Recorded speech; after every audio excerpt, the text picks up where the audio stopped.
Yes, you are in the right place at the right time. You're on TMC. And let me tell you, today we have my good friend Gabrielle Marie, other known as Gabby. Gabby, how are you doing today? I'm well, and yourself? I'm doing excellent. Yeah, Gabby and I served in the Corps together. Not in the Marine Corps, but I Corps, something similar. Similar, yeah, similar to the Very Marine similar. Corps. Yeah, similar. Yeah, similar to Marine Corps. And today we're gonna talk about Gabby's journey. The title of the show is when winning is losing, the victory of losing. It was 81, but today it's how much? 87. 87 pounds. Gabby, how long did it take you to lose 87 pounds? I started my journey August of last year. August of last year, guys, and she's lost 87 pounds. She's a beast, man. Right? That's what I'm talking about. So, hey, we're going to go ahead and we're going to do the promo. We already got somebody chiming in. Barry K. Dingle, my homeboy. Barry Dingle, what's up, man? Out there in Cross, South Carolina. Barry, this is not our kind of show because it's talking about weight loss because you know you and me like to eat fish sandwich, fried fish and everything like that. No, we talk about good stuff today. We get fried fish later. In case of emergency, break glass. But yeah, we're gonna go ahead and have our promo. And after our promo, we're gonna come back and talk to the lovely Gabrielle Marie, otherwise known as Gabby. And I was just doing a lot of talking because I was trying to get to the promo. I'll tell you what.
All right, we're back once again with Gabrielle Marie and her incredible weight loss journey, 87 pounds since last year in August. Awesome, awesome, awesome. Let's hear it for Gabrielle Marie. Wait a minute, what happened to my sound? Oh, I turned all the sound off. No wonder I'm trying to get the little sound effect going. None of my sound coming on. Let's see if it'll happen this time. Hey, that's what I'm talking about. Yeah. Yeah. Yeah, I pushed the button, nothing happened. Gabrielle, I'll tell you what, you already got your following. They're already showing up. My cousin Arthur Rivers said, yeah, that's right. That's right, cuz. That's right. Jess David Freeman says, that's awesome. Congratulations. God bless you. Yeah, she ain't no joke. She used to make the mic smoke. And Barry K. Dingle says, yeah, no weight loss here. I just get bigger friends. Man, why are you so stupid, man? You told me you get bigger friends. Hey, wait a minute, I'm bigger than you. So that's why we can stay friends all these years, right? You just take pictures next to me so you can look small. I tell you what, I need to change my friends up. I tell you what. Well, Gabby, we've got you here today. We've got Gabby Marie. We're here to talk about Gabby's journey today. She's a frontline worker, and she's here to chronicle her journey to losing 87 as of today. It was 81 in the promo, but she doesn't mention to me it's 87. Her obstacles, endurance, support system, general philosophy, and the secret of her success. And so, Gabby, you know, there are some things before we start the show. I just wanted to ask you, you know, because I get a lot of my friends giving me problems with. Well, one thing is they say that sweat is fat crying. You know, that's what I heard. I like that philosophy. They say sweat is fat crying. And they said, and so let me ask you if this works. If you imagine your weight is going to the person you most dislike, will you lose weight? I don't really dislike anyone. Okay, so that's not So gonna work. That's not gonna work. All right, let's cut that out. Um, They say that they say you are what you eat. So if I eat a skinny person, will I be skinny? No. No, ain't working either. Okay, well, how about if I wear all black when I work out because it's a funeral for my fat? Does that mean I'm gonna lose weight? Yeah. Okay, Yeah. all right. See, I got something. Yeah. I got. All right, all right, all right. So when I eat salad, if I think honey bun, will it work? Yeah. All right. Oh, that's 2 in a row. You can get a calorie refund for the things that you did not taste, that did not taste as good as you expected. No, it's not gonna work. There's no calorie refunds. Calorie refund, guys. You can go to Unless you work it Walmart. off. You can go to Walmart and take stuff back, but you can't get a calorie refund. So you heard it here first from Gabbie. I tell you what. You okay. All right. So let's get to the show. When I thought about you, and Barry Dingle chimes in again. He says, "Congratulations. It's a good thing for your health." All right. That's right. That's awesome. That's awesome, Barry. Thank you, brother. Appreciate I'm sure Gabbie appreciates the encouragement. So Gabbie, does the scale just tell lies sometimes? I feel like it do. For a long time, I felt like the scale was lying to me. That's I how worked in I worked in a doctor's office, so I would weigh myself, if not every day, every like 3 days or 3 times a week. I'd be like, this scale wrong. Because one day I weigh this, the next day I weigh that. I'm like, y'all need to get the scale recalculated, fixed, because it's lying. I had my days. Well, good. It's good to know that it's not just me. You know, it's good to know that it's not just me. Let me ask you a serious question now. What effect has your support system had on your weight loss? They've been there. I wouldn't say a lot of people agreed with the way that I decided to lose weight, because I did have gastric surgery, had a gastric sleeve in December. A lot of my family didn't want me to have surgery. They felt like I could do it on my own. But, you know, at the end of the day, it was my choice, and they were still there to support me. And that's just all I could ask for. All right. Awesome. Awesome. Were you afraid when it got close to time to have the surgery? Like the night before, I didn't sleep. Like, I didn't sleep well at all. One of my nurse practitioners that I work with, she was like, don't worry about sleep. You about to get some really good sleep tomorrow. So, I mean, I was nervous just because I've never had surgery, and I was afraid of going under, just because of my weight and the complications that could have came with it. But surgery went well. If I had a choice, I'd do that day all over again. Awesome. Awesome. Awesome. I know Laquana Holman is your bestie. And Yeah. the three of us used to work together. And I remember you guys were just inseparable. Funny too. If one of you were listening, and I remember, Laquana was all nice, sweet, and bubbly. And I remember you used to give me the game face for a little while because you were coming from one job and coming to that job, and that job was frustrating because you got to deal with people. Then I'm all in bothering you all day long. I'm sick and I'm bothered. You know, I used to bother everybody. I'm just bothering you all day long. You used to just be giving me that game face, like, man, won't you leave me alone? But then all of a sudden you start loving me, because I guess you said I might as well love this guy because this guy is not gonna leave me alone. But tell me about your bestie Laquana Holman and what part she's played in your journey. I always told her, like, when I started losing the weight, I said, all right, now I ain't gonna be your fat friend no more. And she was just always, if I needed her, she's there. She said I don't call and text enough, but life happens, we get busy, but yeah, she's been there. Yeah, well, awesome. Yeah, that's right. I'm tired of being people's fat friend. That's right.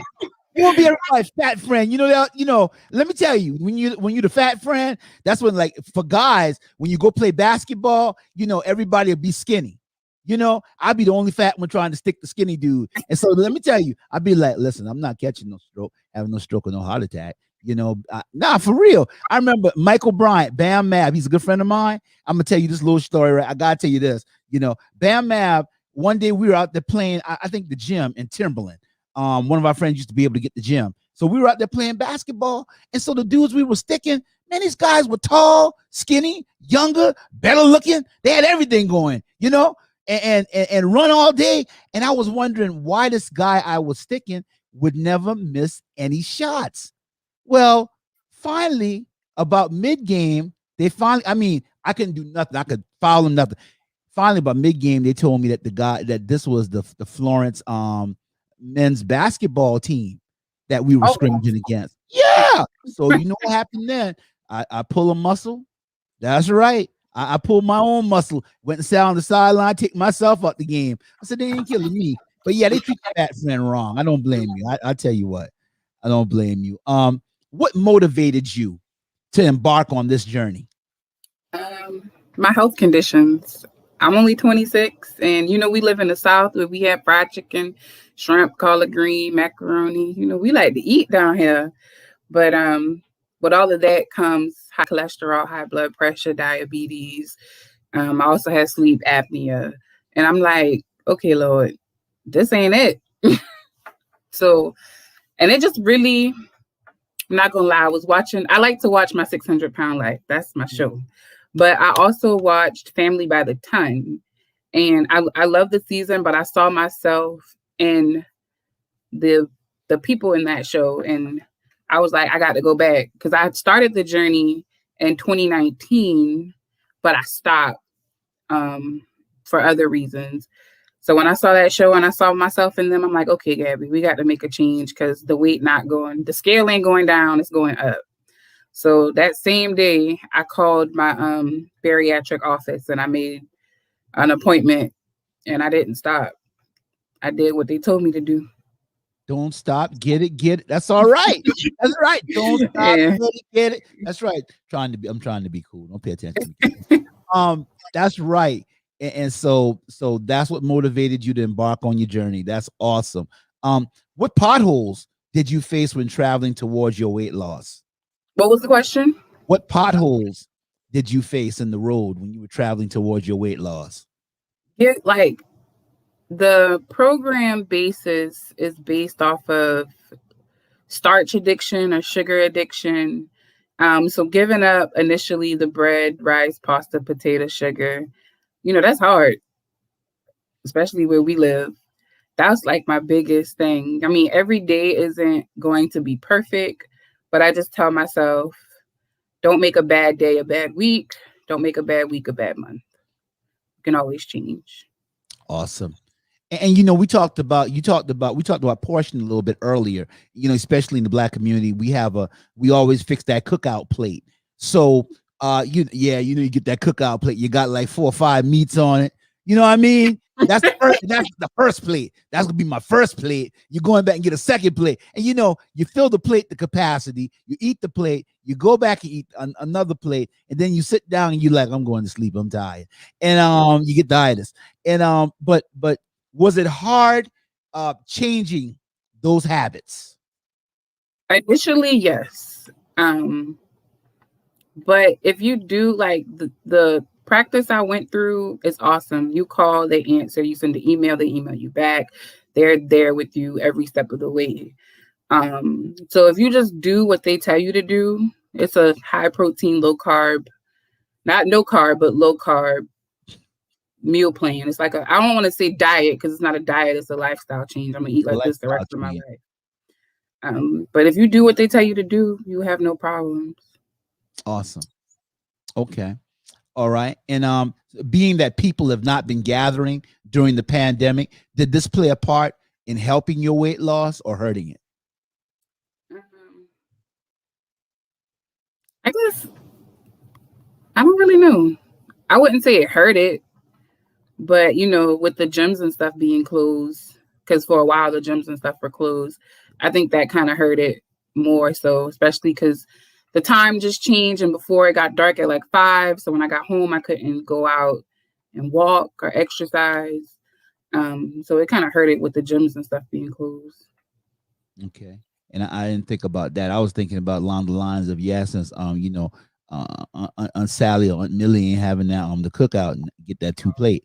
But no, that was by the time you had that surgery, you'd already made up your mind anyway. And then I had the surgery on the 23rd of December. So Christmas, I ain't no Christmas food. Yeah. I was on a liquid diet for Christmas. Oh, wow. But you know, you gotta love it, because when this Christmas comes up, you can shout. You know, you can just you gotta love it. You sacrifice Christmas, and that's okay. What have you learned about yourself, Gabbie, during this incredible weight loss journey? That I like different types of food, and that you can substitute and it tastes just as good. And that I don't live to eat, I eat to live. So. Awesome. What would you you don't live to eat, you eat to live. I like that. And you know, I'm a germaphobe. Let me tell you straight up, I'm a germaphobe. So like one of my main things that freaked me out was going to the gym, because people sweating on the machine. Then I like to take a shower because I don't want to go out funky. You know, Right. And yeah, you can't go out funky. You know, it make no sense to wash it off, then go. Then they'd be like, "Damn, you know, he sure was funky. Don't he preach? And he Christian and stink like that? I need to give him some extra money. He preach next time because he stink." But no, yeah, you know, I'm a germaphobe, but you know, what can I do to get over that, to go to the gym? Because I mean, I really like doorknobs and everything. If I touch the doorknob, listen, I already done sanitize my hand, but like getting in the shower, man, I don't know about going in that shower. You know, go home stink. I tell everybody it's just their personal preference. I mean, coronavirus is real. But I feel a little more comfortable. I'm fully vaccinated. But, you know, it depends on where you go, but, you know, they have the alcohol and the spray, and you can wipe it down and all that good stuff that they have going on, and using every other machine. It's everybody's preference. Personally, I use the gym that's at my apartment sometimes, not as much as I should, but you know, they have, and it's not a lot of people that go in there, so I feel comfortable. Yeah, and so, and you in so many words, you're just trying to be nice, but you're telling me stop making excuses. Yeah, go ahead and go to that gym, right? Go to that gym. That's what you're trying to say. I heard it. I got it. I got it. I got it. Well, you don't even necessarily have to go to the gym. You can take a walk outside, or, you know, stuff around the house. You don't have to go to the gym. Ride my bike. I got a bicycle that I just bought not Ride long. the bike. A nice bike too. So I need to start riding my bike. That's what I'm gonna do. Yeah, it's not where you do it; it's what you do. It's what you do. All right. All right. Okay. All right. What would you say, Gabbie, to someone that is experiencing emotional eating? I had a paper for that. I wish I can find it, but I used to keep it on my refrigerator, but I just took it down. So I've learned throughout this process that there's this thing in our brain likes to, let me see if I can explain it well. So our brain chemistry, my daughter just told me this morning, has serotonin. I don't know if everybody knows what serotonin is, but it makes you feel good. It makes you feel happy. So when you exercise, all that good stuff, your serotonin level goes up. You're a little happier. You feel better. When you don't have that, you can tend to go to carbs. You know, carbs makes us happy and increase serotonin. So when you're emotional and you're sad, you tend to eat carbs. You want comfort food because it feels good. Why? Because it's all about your brain chemistry. So when you feeling sad, you feeling down, don't turn towards the food, because it's going to go straight to your butt and your hips and your stomach. You know, go out, take a walk, go do something that requires activity to get your heart rate up, because it's going to do the same thing that food does, make your serotonin level go up. How has your faith played a part in your weight loss? I had to pray about surgery, because I've never had surgery. I've never been under. And he said, I mean, I went through it and I just prayed and had to make the choice that this is what's best for me. This picture I'm showing right now, this is a picture that you had up. I'm gonna try to zoom it in so you can see it a little bit better. Let me see. I don't want to lose you. You still there, Gabby? You couldn't hear me, right? I took you off. I can hear you. You I'm can hear still me? here. Okay. Okay. How did you feel? I'm gonna show that picture again. How did you feel that day you took that picture? The one on the left. Well, no, the one on the left. When you took that picture, comparing the same dress but two different pictures. I felt good because, like, a lot of people tell me, "Oh, you look good, you look good, you look good," but when I look in the mirror, I still see 400-pound Gabbie. So, like, seeing the pictures together, it was like, okay, well, now I see what everybody's talking about. Yeah, that's an awesome picture. It definitely illustrates a lot. You always had a magnificent. You're always a magnificent person. Had a magnificent personality. And so I'm glad that you are doing this for you. This is a awesome thing. I know when I heard about it, I said I definitely have to get her on the show. What would you say to somebody, Gabbie, that feels like a prisoner in their own body or feels like they have too much weight to lose? You have to make the decision. You can make the decision to sit on the couch and eat, or you can make the decision to get up and do something about it. You don't have to feel like a prisoner in your own body, because once you get past the I can't do this and actually do it, that's all it takes. I mean, every day isn't going to be perfect. I have imperfect days. I had some pasta the other day, but I mean, one bad choice doesn't outweigh what could be. So get up and just do it. Just do it. Just be like Nike and just do it, right? But at the end of the day, it's a choice. It's a choice that you're gonna make. This is my theory. If you eat a Twinkie with a diet soda, it reverses the calories. Is that true? No. Come on, Gabby. You're supposed to Not help. at all. You bad as one of my friends, Laura, came on at one time, and I said, "You remember when that happened in high school?" And she was like, "No, I don't remember." I was like, "You ain't supposed to say that on somebody else's show." But okay, yeah, a lot of my friends refute that, so I may have to throw that theory out that eating a Twinkie with a diet soda reverses the calories. Gabbie, what was the hardest? Did I ask you about the hardest part of the whole weight loss process? I didn't ask you that question, did I? I don't think so. What was the hardest part of Figuring out what to eat.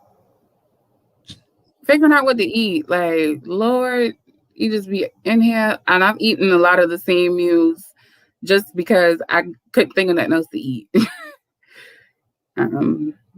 That, and then just the food choices, like the same thing, like figuring out what to eat, what not to eat. Is this okay to eat? Okay, well, maybe I don't know too much about that. I ain't gonna eat that. How did you get motivated every day to go to the gym? I don't go every day. I don't go every day. Lately, it's been zero. I haven't gone lately. Yeah. But when I was, it was just once you get in the routine of going, don't stop. Because once you stop, you have that one day and you don't do it. The next day, you're not going to do it. And the next day, you're not going to do it. So when you go, it's like, dang, I feel like I'm starting all over again. So, I mean, it's just a habit to start and just don't stop. And I also saw on your in a post you had a Beyonce quote, and it said, "Don't let the negativity of people projecting their self-doubt on you deter you from your focus." And then you had hashtag goals. What does that quote mean to you? It means, like, with my weight loss surgery, even though there was a lot of people that didn't want me to have surgery, they think I could do it on my own, which I was doing it on my own. Before surgery, I lost 30 pounds. But you know, surgery is a tool to help you. So they were negative. They thought I couldn't do it. So I just blocked them out, and I'm like, I'm gonna do this anyway. But I'm just that type of person. I'm gonna do what I want to do when I want to do it, how I want to do it. So, you know, you just got to keep moving towards your goals because you know what you set for yourself. Yeah, and I think that people don't realize, especially, you know, because I can talk from being overweight. I don't think people realize some of the challenges that comes with being overweight, and it's almost like feeling like you behind the eight ball, and it's like, you know, when it doesn't happen, because I think there was a quote, it said that you know, the weight loss is not like Amazon. It's not gonna show up at your door in 2 days. You know, you've got to keep doing it. And there's sometimes that you do it and you feel like, man, I've been doing this thing for so long, I ain't seen no progress. But then all of a sudden, bam, it'll start. But you know, it's like you got to get the metabolism and everything start up. And I don't think people realize that. I mean, when you're doing this weight loss journey, don't weigh yourself. I only weigh myself when I go for my follow-up appointments because it's not about the number on the scale. It's about how you feel and your healthy habits. If you do all of that and you have the healthy habits and you feel good and you look good and you can fit in clothes you ain't fit in before, what does the number on the scale mean? Don't really mean nothing. It means nothing. That's right. I like that philosophy. I like that philosophy. What would you say from August to now? What would you say about your journey thus far? And this lady is asking me, Mitchell Peace said, can you show the before and after pictures? I'll show that again, Mitchell. You probably missed it earlier. Here's a before and after.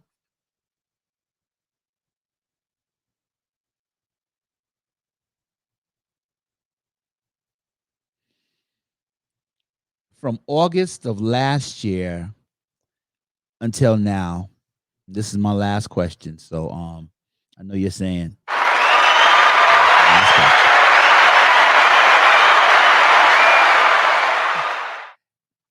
Gabby, from August until now, what would you say about your journey so far? It's been amazing. I wouldn't change it because it's mine. And it's still teaching me a lot of things about myself and my tenacity and how I view things. And I just love it. I would do it all over again. You do it all over again. Well, Without Gabby, a doubt. and Mitchell chimes back in and says, amazing transformation. And yes, Mitchell, it was an amazing, definitely an amazing transformation. And Gabby, my old friend, I'm so glad that you came today and gave us some words of encouragement. I'm glad about your weight loss. You even fired me up. You know, I might not break that Twinkie in the glass. You know, yeah, I had the Twinkie, you know, in case of emergency break glass. So, you know, thank you for coming and shooting a hole in my theories about if you eat a Twinkie with diet soda, it does not reverse the calories. So I guess I got to go ahead and start doing something else. But thank you. And we just pray God's blessings on you. And, you know, keep being Gabby. Keep being Gabby. And thank all of you for chiming in today. Please watch this show. This is a good personal friend of mine. Old Gabby, tag somebody with the show that may need some help. And Mitchell P says, not the Twinkie. Yes, Mitchell, the Twinkie. It's a device of the devil. It is a device of the devil. When they took Twinkie off the shelf, I think they put sun cakes or something like that. And I wasn't dealing with them sun cakes, but then they put the Twinkie back on the shelf, and then I was like, yeah, Twinkie talks to me. And they got chocolate covered Twinkie. You see my problem. I need a therapist. I need a nutritionist, and I need them all. I need them all. Julie Richardson Wright chimes in and says, there's something about the mind that doesn't want to lose anything. Perhaps if we could change the mindset and begin to say, I desire to gain health. Woo! Go ahead and preach. The evangelist chimes in and she has the last word. There's something about the mind that doesn't want to lose anything. Perhaps if we could change the mindset and begin to say, I desire to gain health. Mm, mm, mm, mm. Whoa, that's heavy. That's heavy. Gabby, you have anything else you want to say? No, just thank you. Anytime I'll come on. I'm an open book, especially with this journey, because there's so many people out there that don't even understand bariatrics or how it works or how to begin to lose weight. And a lot of people want to. I'm an open book, and anytime, it's been a pleasure. Thank you, Gabby. Thank you for coming on today. Thank you. Mitchell chimed back in and said, health is wealth. Thank you, Mitchell. Thank you for Julie Richardson Wright. We want to thank Barry K. Dingle, my friend, Jess David Freeman, my cousin Arthur Rivers. We want to thank all of you guys for chiming in today. Thank Gabby, and thank all of you for checking out TMC. And we hope you all have a wonderful day. We're going to have you back, Gabby. We'll have you back with a panel probably, you know, or anytime you get an idea, you know, just hit me up and come on. Okay.